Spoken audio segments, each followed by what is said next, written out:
The Green Bay Packers pack up their cheeseheads for a trip to Tampa Bay to take on the Buccaneers, who are coming into this game feeling feisty. Brady and Marshawn Lattimore, and then Fournette gets involved, and that is really what got this going. Tampa is 2-0, but that's in large part because of their defensive play. Aaron Rodgers would love to have David Bakhtiari back for this game because he's going to be staring at a ferocious front. Specifically, someone has to wrangle Shaq Barrett. He was a terror in Dallas in Week 1. Same deal in Week 2. Picked up 2 sacks, 5 pressures. And Winston is sacked. Shaq Barrett comes in, the 6th sack of the day. Bucs pass rush has started the season on fire. 6 QB takedowns versus the Saints and 9 QB hits. Pressure comes. Winston steps away. Now he's in trouble and he's got nowhere to go. Rodgers did get 1 lineman back last week. He tends to take a few sacks regardless, went down 3 times versus Chicago. Pressure coming for Rodgers, and they got him from around the edge. Tampa's secondary has been feeding off all that heat. Picked off Jameis Winston 3 times. Picked off again. Mike Edwards has it, and Edwards is going to go for the touchdown. Picking off Rodgers is an entirely different challenge, though.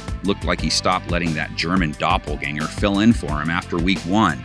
Week 2, 2 TDs, no INTs, 9.4 an attempt, rating over 130. Rodgers, touchdown, Lazard. Trying to figure out who he's going to throw to is a challenge. He targeted 9 different guys, receptions to 8 of them, none with more than 3. They say you see the field different when you play as Toad in Mario Kart. Maybe it's true. He escapes and wants it. What a catch by Joe. Carlton Davis is Tampa Bay's top corner. Good Week 1, rough Week 2. Involved in 15 targets, allowed 10 catches and 148 yards. Ouch. Logan Ryan comes over just a tad too late to help Carlton Davis, and Jameis is able to fit this ball in there. Cornerback Jamel Dean, though, comes in with the Madden Flaming X on him. 2 picks last week. Going deep, down the field, intercepted!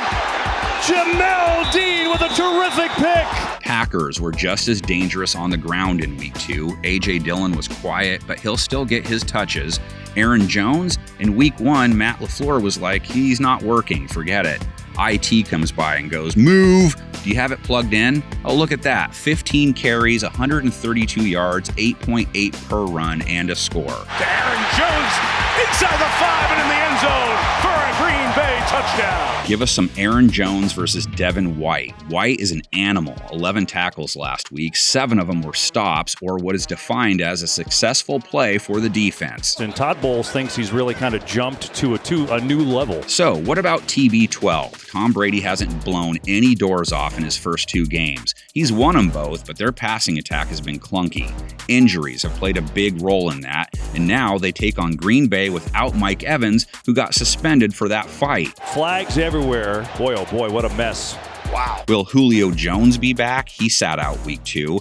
With what he had to work with, Brady threw a TD, no picks, 190 yards. Brady looking, firing, going deep for the end zone. It's called for the touchdown! Just 5.6 yards per attempt, 79.3 rating though. Not a lot of splash plays. He lost another left tackle to injury too. Still got good protection, only 1 sack taken, only pressured 14% of his dropbacks. That's nothing. He had a lot of time and a nice pocket to throw from. Really nice job here by this offensive line. Packers pass rush. Preston Smith is their lead man. 5 pressures last week, 2 QB takedowns. Not fooled and going down. Preston Smith all over that. He's got a couple here tonight. With Brady's wide receivers a question mark, it's more about who he thinks he could take advantage of. Hard to say. Packers only faced 11 pass attempts last week, handled them well, 6.4 yards per attempt, 0 TDs, a pick, and a rating allowed of just 43.8. And he goes down for a loss. Rasul Douglas comes up from his nickel spot to make the stop. They did not handle the ground game well, though. Allowed 122 yards to David Montgomery on 8.1 a run. Montgomery tries to get some of it back. What a run by Montgomery for 28 yards. Bucs could take advantage if Leonard Fournette plays like Week 1 Lenny, because Week 2 Lenny wasn't as impressive. 24 carries, 65 yards, 2.7 a run. 4th and 1, Fournette is... He's going to be short. It's the battle of the Bays. It's the battle between A-Rod and the GOAT. Predictions. Should be a lot of them in the comments section for a game like this. We can only fit 10 on the screen.